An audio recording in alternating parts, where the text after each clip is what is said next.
I got fined $1,000 for swimming in my own lake. Yeah, you heard that right.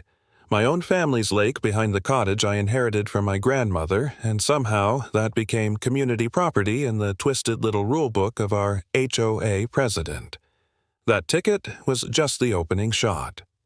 By the time this nightmare was over, she wasn't the one handing out punishments anymore. She was the one in handcuffs. My name's Logan Reed.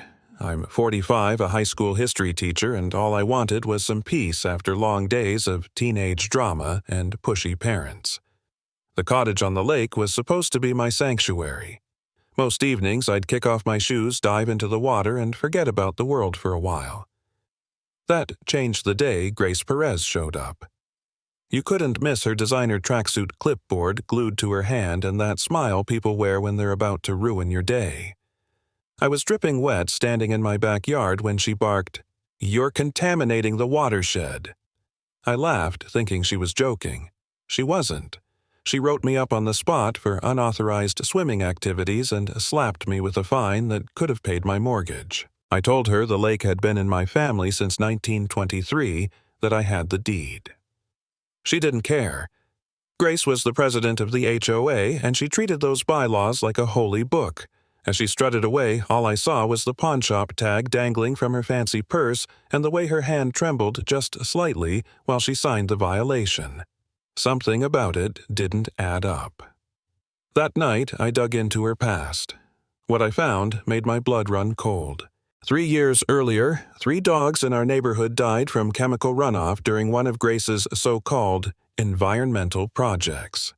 One of those dogs was Buddy. My buddy, the sweet mutt I held in my arms as he died in agony.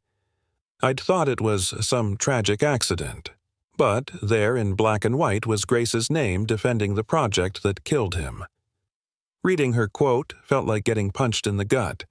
My grief turned into something darker rage. I called my dad's old partner, Detective Luis Wilson. He'd been like an uncle to me. When I told him what Grace had done, he didn't hesitate. He said he'd always suspected Buddy's death wasn't accidental. By the next morning, he had more dirt. Grace was drowning in gambling debt, her house under foreclosure, and she needed cash fast. Her new scam, bogus violations against the wealthiest homeowners. And guess what? My lakefront property was the biggest prize around. That was just the beginning. Day after day, fresh violations piled up. $400 for noise pollution from splashing. $550 for unauthorized dock modifications. The dock had been there since Kennedy was president, but suddenly it was an environmental hazard. In a single week, she had me down $3,000. And it wasn't just me. My neighbor Tom got hit for parking his work truck in his own driveway. Maria got fined for a holiday wreath. Frank for his vegetable garden. She was terrorizing the whole neighborhood, shaking us down like some mob boss with a clipboard. I tried to stay calm. I told myself, don't let her get to you. It's just paper, you can fight this. But every ticket, every smirk, every sleepless night chipped away at me.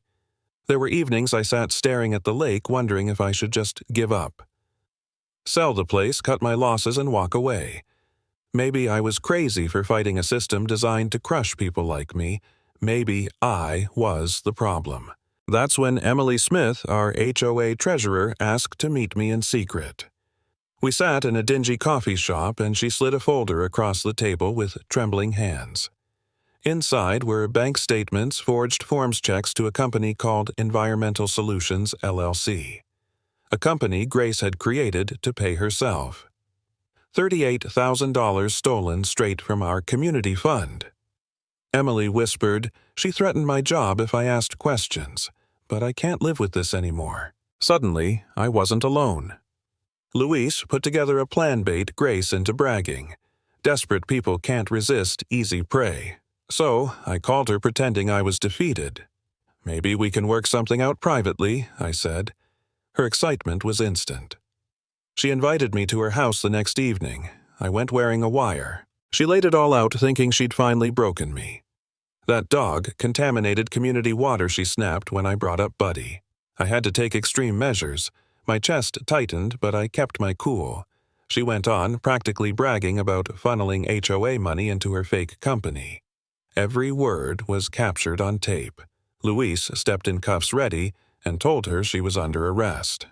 The predator turned into a cornered rat in seconds, screaming about conspiracies as she was led away. I thought that was it. I thought justice had finally been served.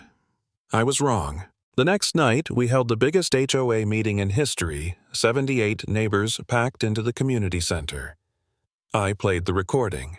Emily presented her evidence. People gasped, some cried, but Grace still had loyalists.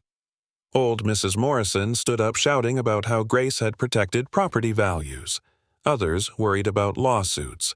The vote was razor-thin, 41 to 37. Just 4 votes saved us from leaving a criminal in charge. We'd won, but half the room looked at me like I was the villain. And Grace wasn't done. Even behind bars, she pulled strings. Parents at my school filed complaints accusing me of harassment. I got suspended. My car was keyed. My mailbox smashed my garage spray-painted with Community Destroyer. One night, my neighbor's security camera caught someone in scuba gear crawling out of my lake and prowling around my property. This wasn't just HOA harassment anymore, this was something darker. Then came the trial. Grace showed up in court playing the role of tragic widow, dabbing her eyes, spinning tales about medical bills and desperation. Her lawyer painted me as a vindictive neighbor out for revenge. Watching her act was like watching Broadway theater fake tears trembling voice the whole performance. But then Emily took the stand. She walked the jury through every stolen dollar, every forged document, every casino withdrawal that matched the missing funds. The courtroom went silent. Grace couldn't spin cold, hard numbers. When the jury returned, my heart pounded so hard I thought I might pass out. Guilty on all counts. Fraud, embezzlement, criminal harassment, animal cruelty. The judge sentenced her to 4 years and 8 months restitution and a permanent ban from HOA leadership. As bailiffs dragged her away, Grace's mask dropped. She snarled at me, "You have no idea what you've done. This isn't over." In that moment, I didn't care about the threats. I looked her in the eye and thought of Buddy, of every sleepless night, every neighbor she'd bullied. Justice had finally caught up with her, and that's where it ends.